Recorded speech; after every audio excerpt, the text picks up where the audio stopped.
What's up, everybody, and welcome back to another Dark Avenger comic book review. I'm your Dark Avenger Chris. You guys know Mike. Hey, everyone. And we're here with a lot of books. How many books did you say before we went live? 31? Yeah, I believe 31 books. 31 books. Now, as you guys can see, this is not live show format. We are recording this as a video because this video is late. We're recording this on Thursday night. Mike was sick at the beginning of the week. I started to feel a bit sick towards the beginning and middle of the week. So here we are Thursday. Mike's better. I'm better. And by the time you see this, it'll either be really late Thursday night or sometime during Friday, which I actually will be doing something with Brant Friday and Saturday. We'll get into that at the end of the show. Now, ever since we brought the Dark Avenger comic book review series back to this channel, starting with 401, we started doing a shorter show discussing our books more than in-depthly reviewing them. Now, we're late. This week's books have already been out for 2 days, 3 days by the time you guys are watching this, if you're watching this Friday. And there's a lot of stuff to read this week as well. Mm-hmm. So we're going to be taking that short show and we're going to be shortening it up even more.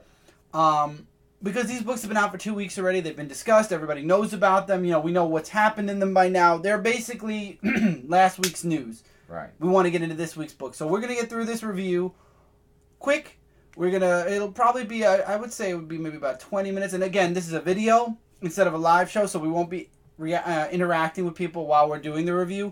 So I think it'll be even shorter than the normal live shows because we won't be talking back and forth, which we will miss it this week. We will be hopefully going back to a live format next week. But again, I would like to know your guys' thoughts. Do you like it better as a video or as a live show? As a video, you're seeing this in a little bit better quality. Our microphone is better also. I've noticed, I've watched back the live shows. There's a couple of freezes sometimes. Sometimes things get a little fuzzy. And Visit from God. And we have, the Visit from God. I'm curious what you guys think. Do you like this as a video? Do you like it as a live show? Would you like us to do, because Dark Avenger Live is usually our live show once a week, which is Friday, ironically. So, would you like this to stay as a video series and then you guys comment, or would you like it as a live show? I'm just curious. I don't know how many people will comment. I know I'll get a couple of messages maybe, but let us know if you like what you like more. If you like it as a video or a live stream, or we'll just keep doing what we're doing now, which is basically a hodgepodge of everything. 3-minute long intro almost. So, what week were these books released on, Mike? They were released on August 9, 2017, and we are going to start digitally with Independence. This book, it's an Artista book. It's TMNT Artista. This is basically the 3 stages of an issue of TMNT. I'm bringing this up. It is a hardcover book. It is $30-something, maybe $40.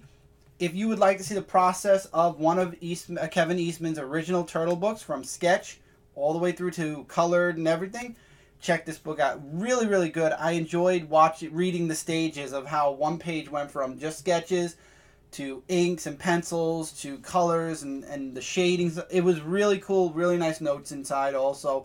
I still have yet to really get through the entirety of the book. It's more of it's not a comic book like a new story. It's more of the stages of how it came. Like basically how the art evolved from start to finish. Youngblood right. Issue number 5? 4. I'm enjoying the series. The artwork's great. It's a really fun. I've never read Youngblood as it came out, so I'm really enjoying this now. Youngblood is fighting back against the president, who was part of Youngblood at one time, and now it's kind of like they're pushing to get themselves out, and we find out what happened to that boy a bit more. I'm enjoying the series. I really feel like I have to read that book again because I read that book super quick before we actually went live. Actually, I forgot to do that. And that. And there we go. Sorry. Something popped up on the computer real quick. But yeah, I still have to really read it again. I read through that book because I almost forgot to read it for this week. So that was that. All right, so we're going to get into my books. I don't know if you read, but by all means, you could jump in. I don't think I did. Well, this is since SummerSlam is this Sunday, for those of you WWE fans, SummerSlam 2017 special issue number 1. And I believe I read some SummerSlam of last year, actually. And it's a really good book. Like, it just has stories of, you have Dusty Rhodes versus Macho Man Randy Savage, and you get Macho Man's personality of how he was really... They made him look really bad, but I think he was a good guy, really. I mean, but that maybe it was just his character persona At that moment, yeah. that they played. Then the next story you have Mankind of going against the Undertaker, where Paul Bearer in the end betrayed the Undertaker to go on Mankind's side, which was really something else. The New Day one, I wasn't too crazy about the New Day. I really wasn't been crazy about New Day, even in the WWE series of comics. I don't know, maybe that's just me. But we do get the Bushwhackers. You know, those people go like this. They were funny in this story against the Natural Americans or whatever. And then you have a really interesting Seth Rollins story of how he heard demons because he was fighting against the Demon King. Right. You know, so that was really something. But really great book, though, nonetheless. So Finn Balor, that was his name, the Demon King. We'll be seeing the Demon King this Sunday. Yeah, against Bray Wyatt. All right, we have The Shadow, issue number 1. This is a brand new volume. And to be honest, to be short with this comic book, it was just this woman who's treating a patient talking about the Shadow. How he once saw him, and so, you know, the Shadow knows all, and yada yada this, and yada yada. That's really the whole base of the story. And in the end, she finds out it's him. And guess what? He doesn't remember who he is. Oh, wow. And he's all like, you know, blood, like, no skin. It's like all red and everything. Oh, wow. So, I don't know. That's really something, but really interesting. I'm going to look into the next issue.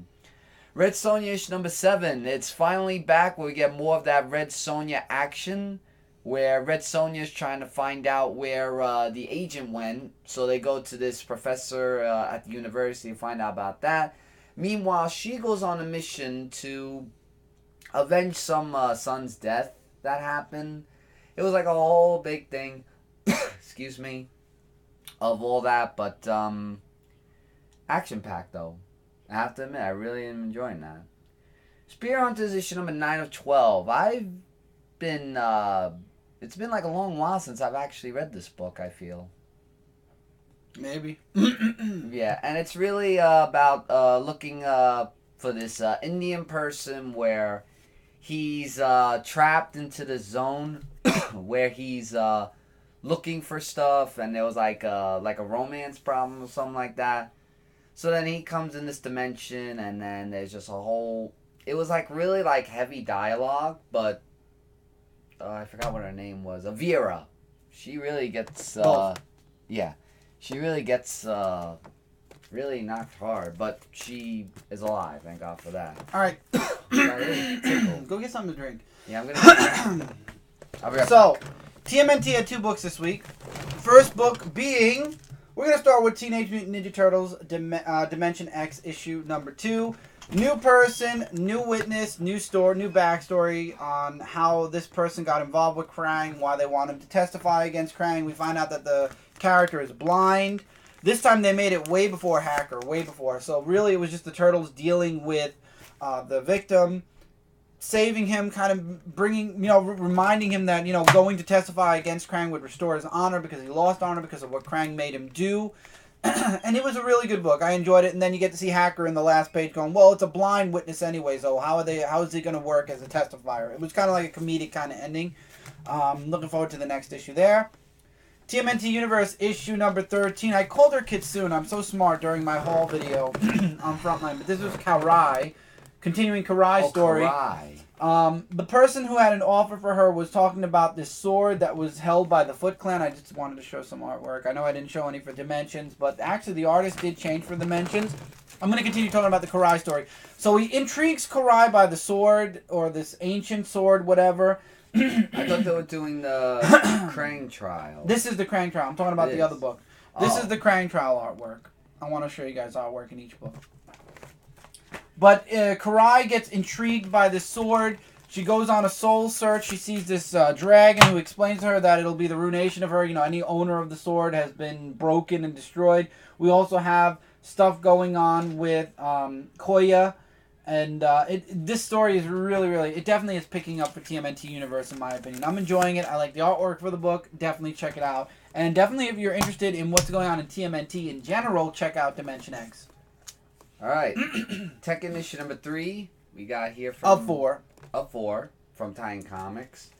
And I really liked the issue. That like this one actually picked up very nicely. Actually, like you have Jin, who's still fighting over against the voices or demon voices that are talking in his head, and nice artwork, by the way.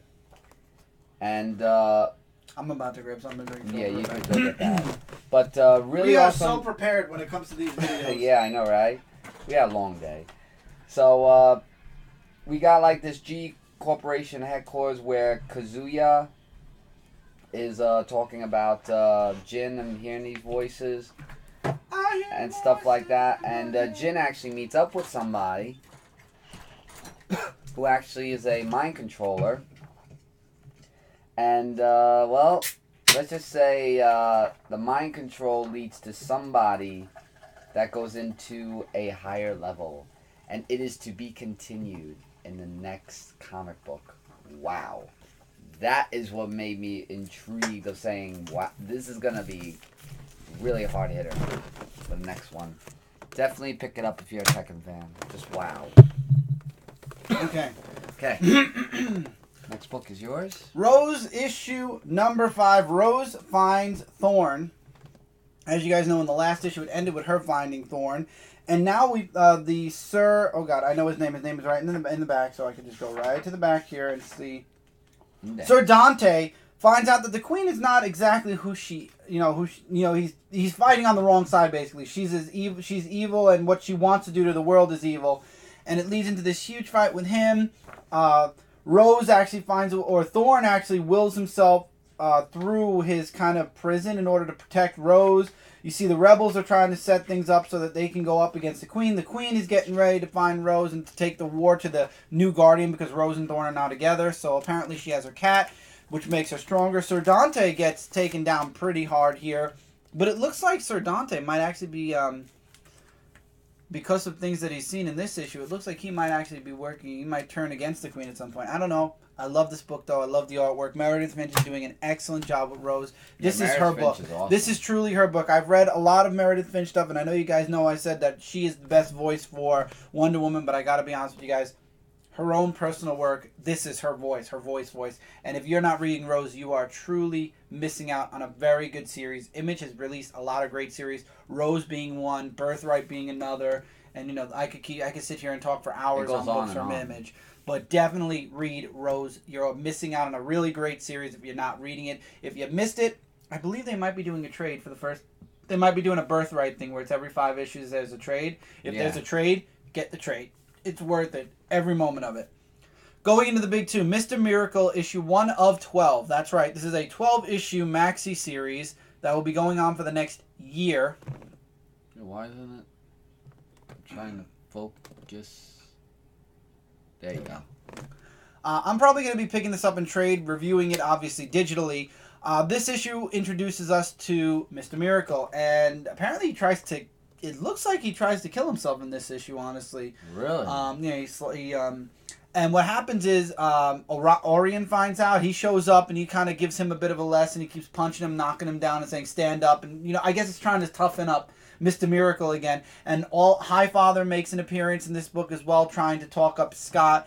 And also Barda. There is a hint with Rebirth that, the world is starting to see that there's something wrong. That New 52, there was something wrong. Because he's like, when were your eyes brown? They were always blue. And she's like, my eyes have always been brown. So it's starting to touch on Rebirth and setting up for this event that's supposed to be starting a year from this month. Really? Wow. Mm-hmm. It's getting ready.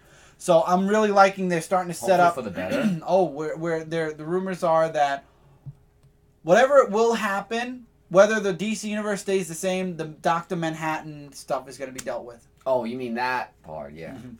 But I really enjoyed this issue a lot. In the end, spoiler alert, Highfather is dead. I don't think he's dead. I think that they believe he's dead. So Mr. Miracle and Big Barda have to go back to Apocalypse to defend. They're going to New Genesis to defend New Genesis against Apocalypse, and that's where the story is going to lead us into next.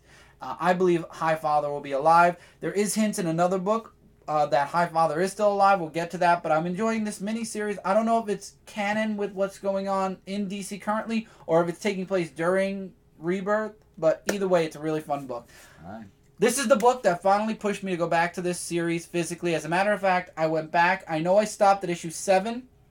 I got issue 7 through 14 from Midtown. It should be getting here next week sometime, and that is New Superman, issue number 17. New Superman. 14. Oh, 7. Yeah, with 7 issues I've been behind. 14. I will be getting this series physically again, like I said. I'm reviewing this issue digitally because I ordered the book recently, but I ordered the book this week. Starting with issue 15, you'll be seeing that in a physical pile again. Let me talk about the series instead of the book. The book was really fun. Like I said, last issue, Keenan had to bring the Justice League back together to fight against Emperor Superman. And in this issue, they get Wonder Woman back. They convince her, that she's still human. She morphs back into the from the snake to the girl. Batman of China admits his love for Wonder Woman of China. Same with her. Lovey-dovey. Ha ha ha. Yay. Keenan gets his parents back. And now he has to fight against Emperor Superman. And he does. But, spoiler alert again, Suicide Squad shows up at the end of the issue. And they finish off Emperor Superman. We find out Emperor Superman is possibly Keenan's brother for real. But now, also you've got, I forgot, the mentor of Superman fighting his alter evil ego within himself. And now Suicide Squad is going to be going after Keenan possibly next to be continued. Now, Kryptonite doesn't hurt, we found out, New Superman or his brother, but it takes away their powers. So with the Kryptonite sword being in play now, with what they used to kill Emperor Superman, Keenan now is powerless, yeah. So Keenan, with the Kryptonite exposed, he loses his power? He's rendered human again. But isn't that like Superman? No, that's Superman with...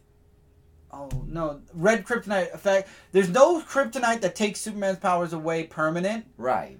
Except, permanent is gold Kryptonite. That strips it away from him completely. Yeah, the red one is changing his personality. Right. The red one is a mental change. Blue one only affects... Oh, you're thinking of blue in Smallville. All right, what Mike's thinking is blue. In Smallville, when Clark is exposed to blue Kryptonite, he loses his powers, but nothing happens. Right. Like, he doesn't get hurt. He just doesn't have his powers. It kills Bizarro, though. Oh, that's why. Okay, I got a little confused with that. I think, that's how they did it in Smallville. When it was blue Kryptonite, I believe it took away his power. Like, he was powerless. And then, of course, they introduced black and all those other interesting colors of the rainbow. The colors of the world. It was crazy. It's crazy how much they introduced in Smallville. But beside the point, Keenan he's not able to use his abilities while exposed to green Kryptonite. Gotcha. Will they kill Keenan? Obviously not, but it's going to be interesting to see what happens next with Suicide Squad versus New Superman. Issue 15 will be here physically. I'll be ordering, I think I have to order 2 months worth of books, which is 2 books for Midtown, and then it'll be back in our DCBS order, but there are a few books that are going to be going as well. We'll get to that. Venom 153 is one of the books I am now on the fence with. I will be getting the next story arc physically, and if it does exactly what this story arc did, I will be dropping it. This is the end of The Land Before Crime, or the Sturgeon story. You have Devil Dinosaur and, Moon Girl. Moon Girl teaming up with Venom to get Devil Dinosaur back, and then also to defeat Sturgeon once and for all. They beat him. He gets taken in by Alchemax. They give him a cure that'll temporarily work until they find a full cure. He wants a job. He's looking for a job. I don't think she gives it to him, Liz Allen, per se. But she mentions that there might be other work, and then he notices a newspaper to be continued. What I'm going to do is like I said, I'm going to check out... artwork? Oh, yes, thank you. I'll actually show Devil Dinosaur Venom now. That was really cool. I like the artwork in the book. That's one thing I like. I'm glad that the artwork on the cover is not the artwork that we see in the book. I'm going to give it one more story arc physically. Here's how I judge my books. Are they worth having physical copies of that I have to worry about putting away, keeping in my collection? Let's say if, God forbid, the world, the internet world pauses out for a while. If I ever want to go back to a book, do I want it to be Venom? If not, then I go with the digital route, where it's like, it's a book that I want to read, but at the same time, I'll leave it online instead of having a physical copy. That's when it goes there. When it's a book I completely and utterly just am done with, for example, Justice League, it's not digital, and it's not physical, it's just not talked about anymore. This book is going digital, I swear, just not right away because I think next month it's going into its legacy, and it's it was, I think DCBS had a super sale on it because it's one of those jumping on points, those big jumping on points, and then the following month Marvel's doing the lenticular covers, and I wanted to make sure I got the Alex Ross lenticular, but after that, this is definitely going digital probably, and that's Amazing Spider-Man. This is issue 31. This is the final part to Doc Ock versus Peter Parker for Parker Industries. Long story short, Peter Parker basically sacrifices Parker Industries, shuts it down, destroys it, so that not only will it prevent Doc Ock from taking over Parker Industries and running it, but it also protects all the people he cares about and the world. And then, I love how Doc Ock tries to, I gotta show this art page, he tries to destroy Spider-Man by exposing him to the world, so he basically destroys his tech suit, and underneath his tech suit, basically, is his original suit. So basically, goodbye, glowing eyes and glowing spider emblem, and hello back to the old Spider-Man logo. If this arc wasn't a huge setup for the legacy stories, nothing else would be. But this basically set it up. Parker Industries is gone. Spider-Man is back to his normal costume. Pete's back to being jobless. What's going to happen next? Who knows? But he defeats Doc Ock in the end. Doc Ock ends up rejoining up with Cap and Hydra as a soldier.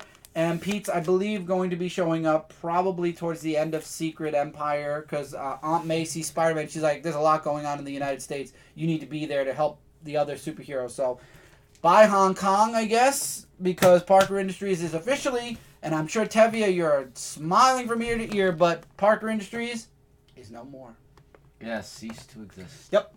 So we got the Legacy costume back. Well, we got the original costume back. And as we go into Legacy now, Spidey, other than that Mary Jane issue, which I'm sure they're never going, as long as, is the head of Marvel, never going to happen, Mary Jane and Peter Parker. Other than that, everything else is going back to normal. Go figure.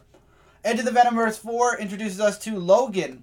What if Old Man Logan never left the wasteland? He grew up. What do you call it? Bruce, baby Hulk Bruce, grew up, found out the truth about what Logan did, got a group together. They tried to kill Logan, and instead he attached to a symbiote, killed everyone except for his son, or young Hulk, and then he gets whisked away, like I said, to the big event that's going to be happening with Venomverse. Next issue is going to be all yours because Edge of the Venomverse 6 is Deadpool. And I'm not reading Deadpool. You couldn't get me to read. I didn't even... Again, you mean it connects to Deadpool? No, it's just Deadpool. It's what if the Venom symbiote connected to Deadpool. And this is why I'm probably not going to be following Venomverse physically, because I'm already regretting getting the Edge of the Venomverse, because honestly, it's doing nothing but introducing us to characters. There's really no substance to the story. The X-23 story was good. I could care less about the Ghost Rider one. I could care less about... Well, the Gwenpool one was okay. It was weird, but it was okay. And now we're at... I liked Old Man Logan's story as well. So I guess we got two good ones, two ones, and now we're going to see with Michael. I'm done with Edge of the Venomverse. He's getting the last book, and then we'll see what happens in Venomverse. All right. Jean Grey issue number 5. Jean Grey meets with Psylocke. Can Psylocke help Jean Grey with her controlling of not going into the Firebird of Jean Grey, or of the Phoenix, I should say? And I really like how this story, how they have that chemistry with each other, doing things telepathically, with reading minds. That's telepathically, right? That's telepathy. Yeah, okay. Telepathy. Telepathy, yeah, that's the word I was looking for. Oh, you were right, they're telepathic. Well, yeah, and she basically, Jean Grey's, trying to say, how do we fix, all this of, reading minds? She's just trying, literally, not to be all raged, because the rage is what brings out the Phoenix. And the more she's trying not to go all rage and everything, she's losing it as it keeps going on and on and on in this issue.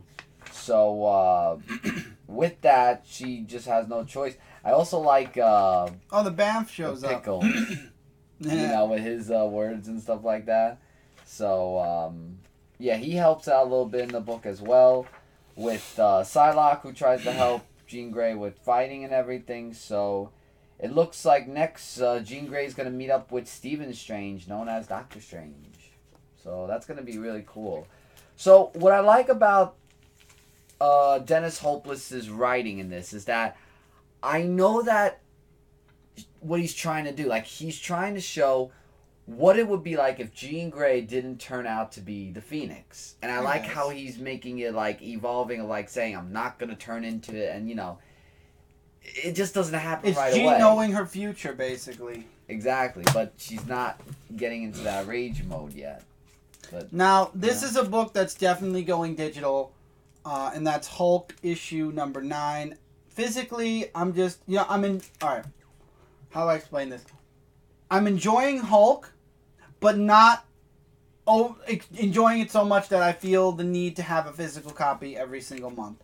This book is all about Oliver, who is on the run. He's still a monster. He's trying to cure himself. She-Hulk she confronts the two dudes that did what they did to Oliver to scare them, to make, destroy their equipment, basically, make them, understand what they did was wrong.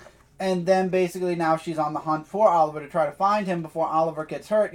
At first he gets cured, then it doesn't work out, and now he's kind of lost himself. And what Jen is saying is once you become the monster, there's no going back. And so I don't know. This story arc is good. I mean, I'm enjoying it. Don't get me wrong. I mean, now this whole story arc is about her chasing Oliver after protecting that other person. But I'm gonna ride out the next 2 months physically of Hulk, and I think if the story arc is over, which I believe it is, because we're gonna be getting She-Hulk either in September or October. I think that digital wise, I'm probably going to stick with She-Hulk. I'm still going to review it, still going to read it or discuss it here, but I don't think I'll have the physical copy of Hulk anymore. I think that's one of the many books I'm going to be letting go of. All new Wolverine issue number 23. They are in space. Gabby gets taken by the Brood. Not the Brood. Why did it leave me completely? But we get to see Fang. Fang is the one we find out. There were a bunch of infected people, and they were dead anyway, so they sent them to multiple planets, or they gave them multiple planet coordinates. Fang sent the girl that made it to Earth to find Laura, because they knew that Laura would be able to cure the others and also stop was it Chitauri? No, it is the Brood. I was right. To stop the Brood. So Gabby is imprisoned by the Brood, and because she's such a fighter, they want to make her their new queen. So you got Drax, who apparently doesn't kill anymore. I don't know why. I have not been reading Guardians to know why. So Peter and Gamora end up going with Laura to save Gabby. They get there, but unfortunately it's too late. Gabby ends up being converted into a Brood, becomes the queen, and now it's like, well, what do they do next? And one thing I like is I like the comedy from Star-Lord. I like the Guardians in general in this book, the way they're written. It's really good. I am going to be, however, happy when this arc is over, because it doesn't feel like a real Wolverine arc. But then again, we are talking about Laura now. This isn't Old Man Logan, which is coming up, just not next. But again, it's good. The story is good. I'm going to be keeping All New Wolverine because this is the only arc, I believe, thus far that has been kind of like okay, not amazing, but okay. If this trend continues with like the next arc, then it'll be on the fence. And then if the next arc continues with the okay, I'll probably end up dropping it. This is a great book, however. Defenders issue number 4 ends the first story arc. Iron Fist versus Diamondback versus also, Jen. We also get a little backstory in the beginning where Diamondback creates these new type of drugs. They're diamonds and they're highly addictive. So Black Cat gets her hands on one, gives it to Hammerhead to try out. He doesn't want to try it out, so he gives it to one of his followers who ends up taking it. The drug is very, very powerful. The girlfriend of the dude ends up overdosing on it. The Daily Bugle's working on it. And now, after all of this, we finally, I believe we're when we get directly into the middle of the book, I mean, literally, we're at the staples here. That's when we jump back to present day where you have Diamondback breaking Iron Fist back. It doesn't happen, of course. Iron Fist survives. Jessica gets a couple of good hits in on Diamondback. And then, of course, Iron Fist comes back, makes really awesome work of Diamondback, and just like that. And that's, I guess, my one little complaint is that Diamondback was able to take each one of them out one at a time. But for some reason, Jessica and Iron Fist are able to take him down. I don't know. I feel like, he took them all down individually, and then you just get two. I thought the whole group would get together and take him down, not just Jessica and Iron Fist. Seemed a bit convenient. However, long story short, he gets put away. You got Luke Cage looking at that Heroes for Hire place that he used to run. It's a huge hint for where I think Defenders is going. And then it says to be continued, but I believe that it's the end of Diamondback, maybe not the end of the first story arc. Like, they dealt with Diamondback. So now I guess it's like, okay, so we did this together. What's next? Well, what was that ending about? Well, remember, the Punisher was going after Diamondback as well, and he got stopped by Luke Cage. Right. And so he ended up probably getting captured, or the Defenders put him in lockdown. He's going to escape. He always escapes. Of course, he's a Punisher. Right. So he'll escape, and Diamondback's getting put in a car with the Punisher, so that's who the Punisher was going after. Loved it. I'm loving Defenders. Now, speaking of Old Man Logan, here's Old Man Logan 27. So they have him all tied up, and they're killing him multiple times over and over again. The gang that Maestro sent to find him, and they killed Billy Bob, as you guys know. I love how you say Billy Bob. That's his name. Yeah. But the sister kind of is catching wind to what Maestro is doing, and she runs away, and he finds out about it too. And that's when he puts his plan into super speed. Basically, he puts it into effect at that very moment. And Wolverine does escape. He ends up taking down the Hulk gang. He finds out that he finds out who is leading the Hulks, which is the Maestro, and he finds out what the Maestro's plans are. And that's when he basically gets picked up by Hawkeye, because remember, Old Man Logan is a slow healer. So he knocks out after defeating the Hulks, and he's actually found by Hawkeye, and there's a whole opening about him and Hawkeye from his world. So it was good. I'm really looking forward to how Hawkeye and him are now going to take down Maestro, if Hawkeye is going to be sticking around. Alright, so we're into another generation story, and this generation's is the Phoenix Jean Grey. So this one does tie up a little bit with Dennis Hopeless' story arc. I did read it because I'm reading Generations. I'm reading it as a whole mini series of one-shots. I enjoyed it. I thought that her somehow showing up in the 80s where Jean is the Phoenix and trying to get some insight on the Phoenix, on how to not become the Phoenix. I like how future Jean wants to know, past Jean wants to know what young future Jean, what happens to her. She's from the future. Young Jean is from the future. Yeah.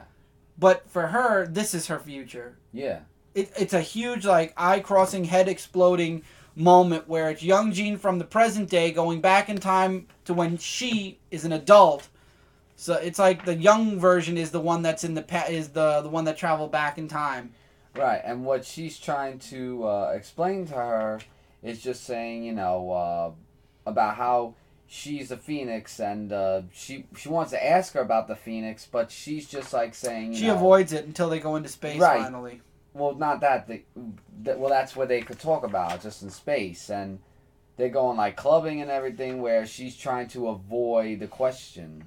And she really just wants to know how this happens. So, with space, of it being more relaxing and everything, this is where she can concentrate about saying that. Galactus is and we have Galactus. Terrax.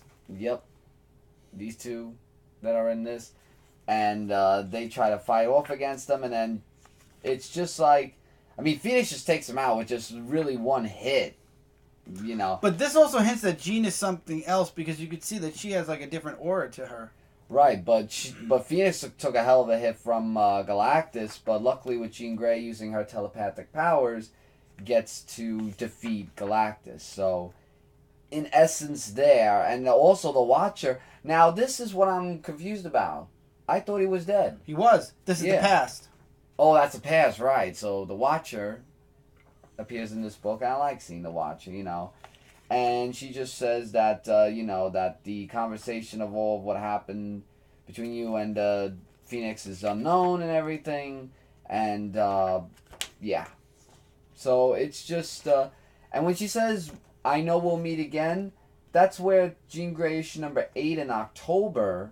Well, remember, Generations is supposed to go through August and September. Yeah, but I just reviewed issue number 5. I know. Previewing issue number 8 in October, right? Now 5 and 6 are again. probably coming out this month, or 6 and 7 are coming out next month, and then 8 will be in October. So when she says we'll meet again, that's a sign that they'll I don't think they're gonna meet for a while. I think that's hinting towards something really later on. Now, what is going to springboard into Generations, which Generations, of course, has to start early, is Secret Empire issue number 8.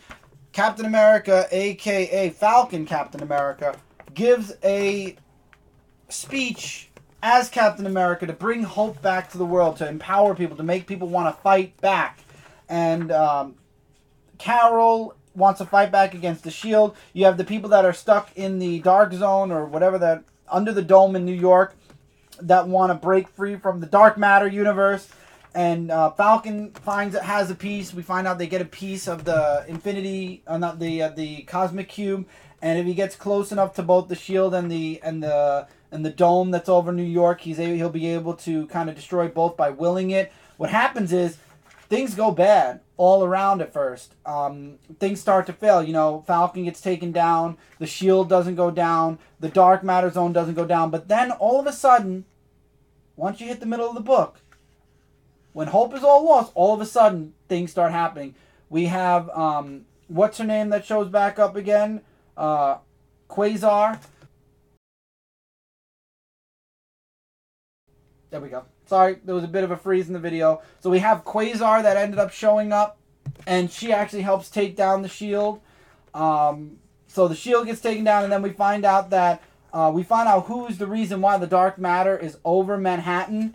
And unfortunately, Maria Hill makes a decision that's definitely going to impact her character post Secret Empire, but the dome gets taken down, so Doctor Strange doesn't have to give away his house, the Sanctum Sanctorum, to the other people that were trying to give him a spell to break free. And then the big surprise at the end is a huge spoiler, but again, it's a week late, so you guys should know about this already.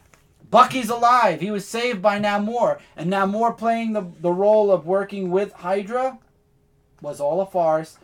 And now we've got all the Avengers, the Guardians, everybody's back together, ready to take down Hydra, and Bucky has a plan. Now, this book, as you guys notice, is taking a little bit longer, but this is a big book. And then finally, we find out where the aura of Steve Rogers is, and he sees Kubrick.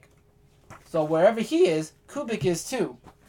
So it's going to be interesting to see how Steve is going to come back. The real Steve Rogers is going to come back. And this is issue 8. Issue 9 will be coming out in 2 weeks.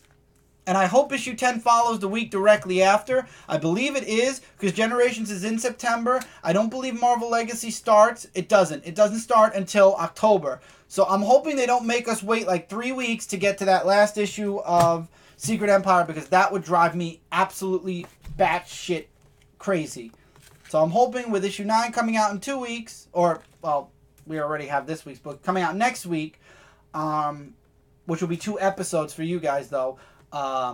Issue 10 will either be right behind it or the same thing. 2 weeks, last issue. I do not want to wait almost an entire month to see how Secret Empire ends, because they already had to tack on that 10th issue, but I don't think they will, because there's the Omega issue that comes out in September. So they might not do it, but still.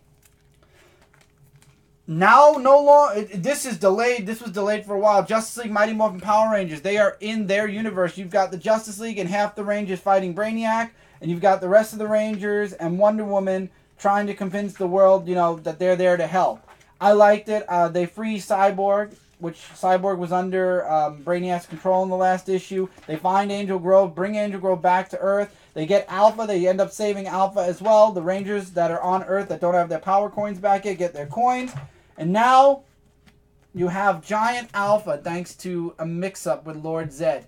So next issue is going to be the Rangers fully powered again, and the Justice League versus Brainiac and Lord Zed for the win. I'm looking forward to the last issue of this crossover. The one thing that hurt this miniseries is the delay. By this time, I believe we were supposed to be done with Justice League Mighty Morphin Power Rangers. I believe it was delayed 2 months. Issue 5 is now, and I think I believe issue 6 I ordered for September, unless it is coming out towards the end of this month. It's been delayed. So remember how I was telling you guys about Supergirl if I didn't like the way the story was going because I knew the artwork was changing with issue number 12. If I didn't like it, I was going to drop it until we get the Enchantress story arc. Well, guess what?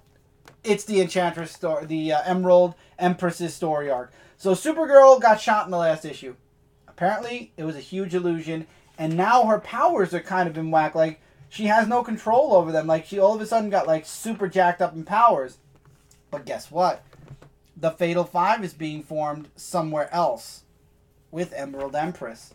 So, yeah, it's setting up already with what's going on with, oh my god, the Legion of Superheroes. So, I'm going to be sticking around with this book for a while. I do like the artwork. I like the artwork change. It definitely improves the book a lot. I do like the way Supergirl looks. I like the way the story is working its way through now. So, I definitely am enjoying it now. So, you got Supergirl who's kind of struggling with her powers now. She can't keep control of them. She goes and talks to her father who's being held. I guess they're trying to fix him. Either it's her father or it's the other Kryptonian that's a werewolf. I'm not. No, she says father. I believe it's her father that's in the tube. But anyway, Solomon Grundy attacks and Supergirl knows she has to go. So, unable to really truly control her powers, she does. Emerald Empress is dealing with Cat Grant, to be continued.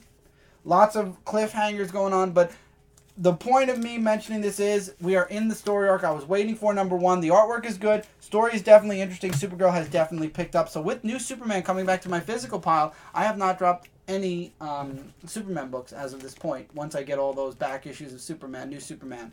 So, woo! So, Superwoman, issue number 13. Lana goes back to Smallville to figure out her powers and you know why she's so special. We get a nice... So this is why we need a Smallville comic, but not small, based off of the TV show, based off of the comic universe. So Lana is teaming up with this other dude. I forgot what his name was, but basically his real name is, we find out in the book, but Amos Morales or whatever. But we get a recap of when Lana and Clark were teens. You know, they're going to school. Lana puts on this new necklace with this red gem on it. Remember that. It's important. You get to see them in school. I like how Secret Origin Superman is part of the universe again, because apparently Lex is in Smallville as a kid. So they did keep a lot of the Superman Secret Origin stuff in play ever since Rebirth restarted Superman a bit. Unfortunately, they kept the Kents dead, but they didn't even show the Kents in this book, which is very interesting. But you got Amos, who is this biker dude. He's a bad dude, and Clark kind of gets a little possessive of Lana, because at this time, I guess they're not dating yet. And Lana kind of gets a little bit... It's red kryptonite. Let me put it this way. The necklace is red kryptonite, so she loses a bit of her inhibitions. Clark's, of course, there to save her. This is why we need a Smallville comic like this. We need a Smallville comic based off of the comic universe. I would buy the hell out of it and read it and enjoy it every month. But anyway...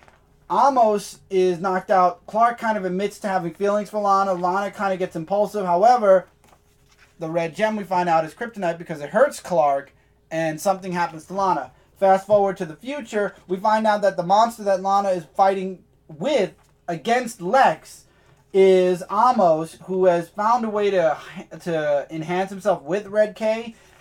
And apparently the red kryptonite, while Lana believes it plays a role in her having her abilities, and Lex is trying to tell her it's not, she kind of has no control, I guess, because she's around Amos, who is powered by red kryptonite, so she kind of loses herself again. But don't worry, because next issue, Supergirl is going to be stepping in to try to help Lana. So I'm looking forward to it. I'm really happy with both Supergirl and Superwoman this month. They were very good books, very good reads. Alright, Justice League of America, issue number 12. Panic in the Microverse, part 1. So, can't see it because of the cover. Right. Oh. That's the cover. I love how I said we were going to go 20 minutes and we're already at 40. We had too many books. The problem is we had too many books. I apologize, everyone. We had way too many books and we only have a couple more to go. I'll try to get through them as fast as I can. But so the Atom is...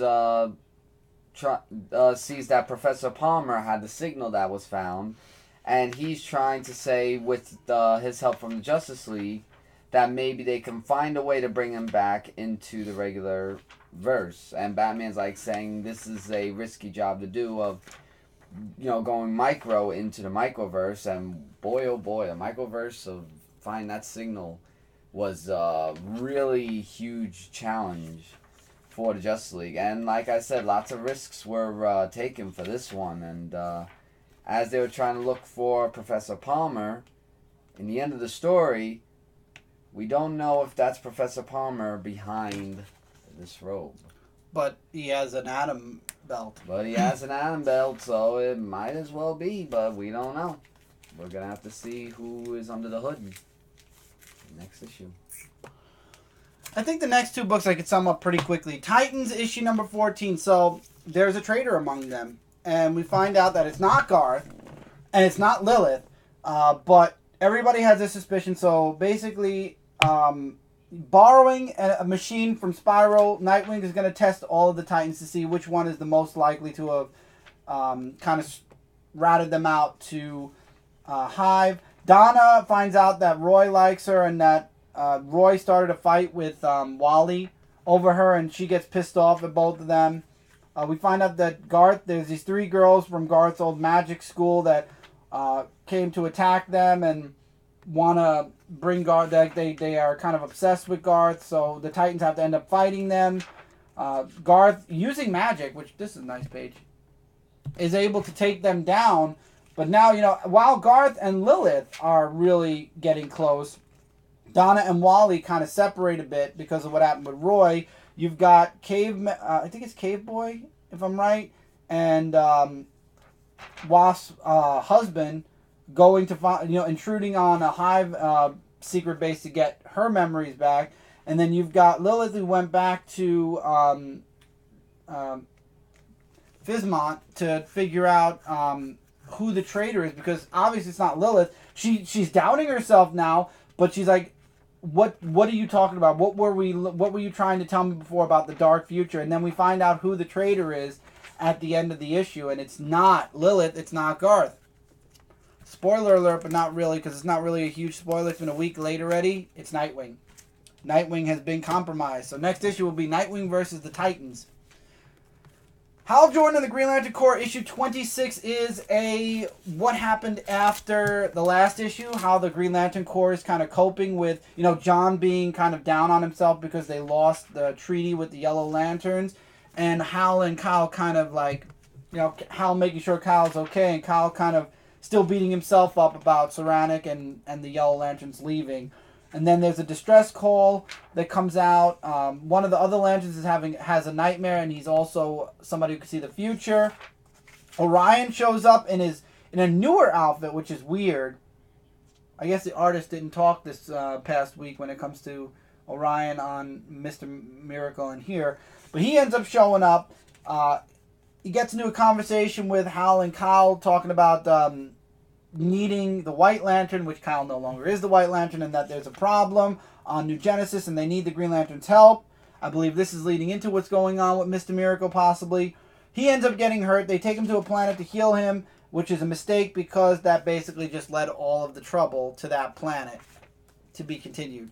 So it was a nice, what happened next, like a nice little, what's the word I'm looking for? It's a nice setup for the current story, and it's also a nice segue from the last story at the same time. So it's kind of like finishing off the last story, like what's happened after, and setting up, okay, Orion's back, they need help on New Genesis, so they need the Green Lanterns together, and we get this big monster who apparently there's a metal on New Genesis that's been awoken and it's evil, and now it's going to be up to the Green Lanterns and the possible new gods to stop it. To be continued. Very interesting stuff. Red Hood and the Outlaws, issue number 13. The issue after we get the death of Bizarro. Or is it the death of Bizarro? That Lex Luthor is now in the picture. So at the beginning we get a little bit of a weird artwork where Bizarro talked about his version of how he became who he was, from that. And we also get Jason Todd talking with Artemis. Yeah, Artemis, about their lives and whatnot, and Bizarro. Like they talk more about that with each other, And Lex is just like saying, you know, that he has ways of bringing him back to life and stuff like that.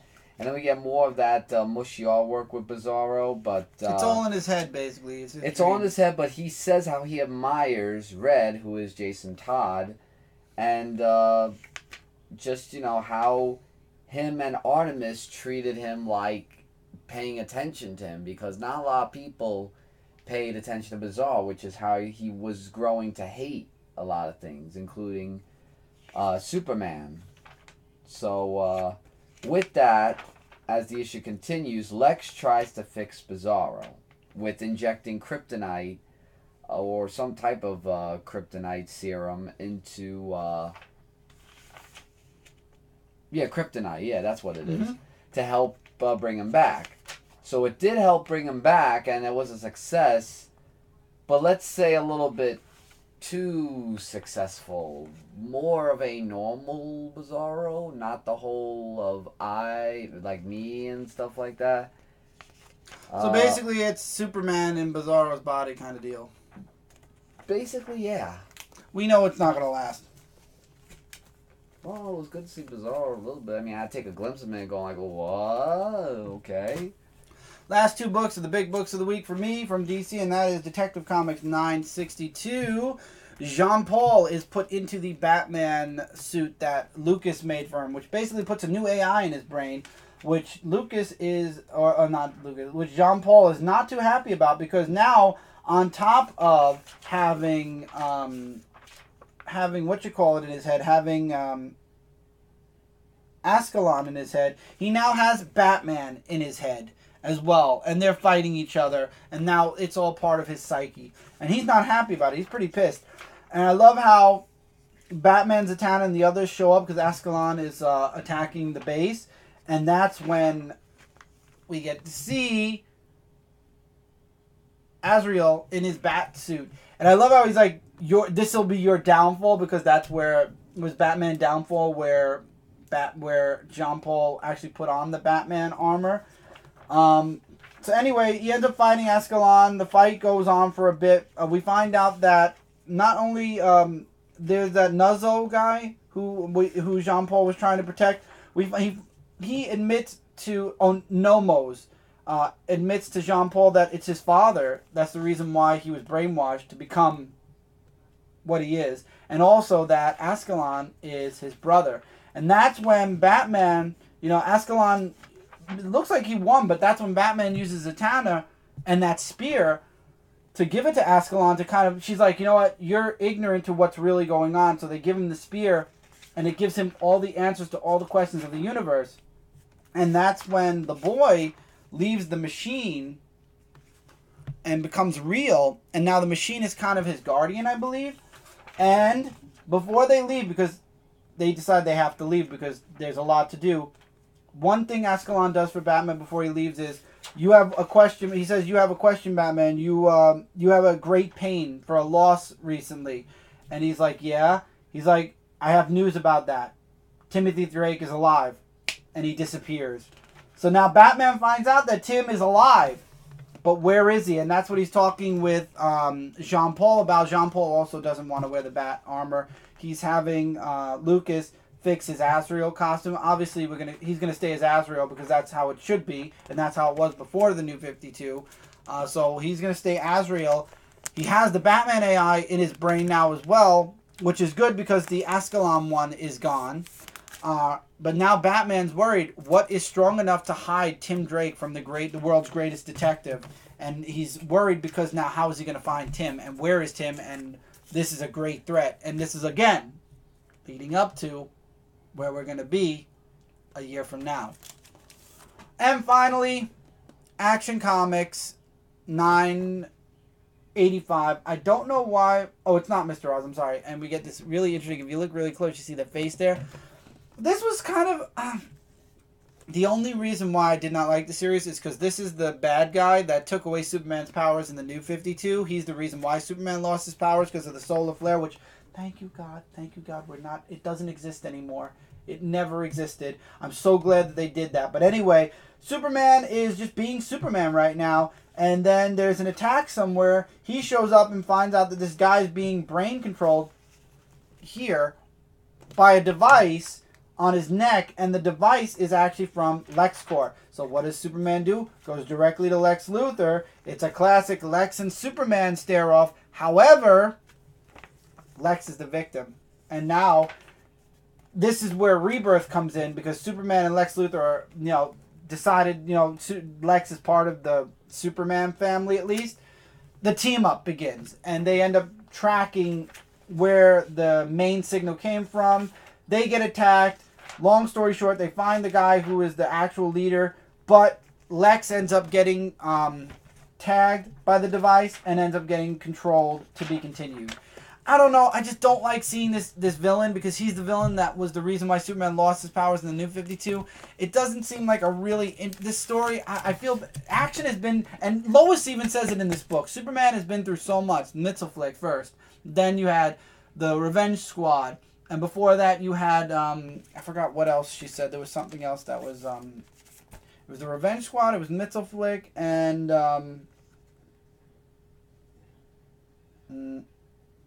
Godslayer. There was so many things that have happened to Superman. You'd think that so much has happened that she's like, you should have a break. That the family trip wasn't enough. And he's like, you're right, Lois, but after all that big stuff, I think this is going to be the weakest Action Comic story, because I really don't like this villain. And you know that this story is going to end in another issue or 3, because every month there's 2 issues. And I think this is going to be... I could be completely wrong. Do not quote me yet. This first issue was a setup. It's called Only Human. We'll see. We'll see where it goes. But for this first issue, seeing a villain that we didn't like from the New 52 resurface, and Superman doesn't know who he is, really, I don't know. I don't know how I'm going to feel about Action right now. And Superman was my second out of the 2 from last week, so I'm keeping my fingers crossed that Action will pick up. Obviously, Action takes place after the road trip in Superman, so the next issue of Superman involves Parallax, which is this week's Superman, this week's. So I'm looking forward to that. I'm keeping my fingers crossed for Action. We'll find out in 2 weeks or 2 episodes what happens next with Action Comics.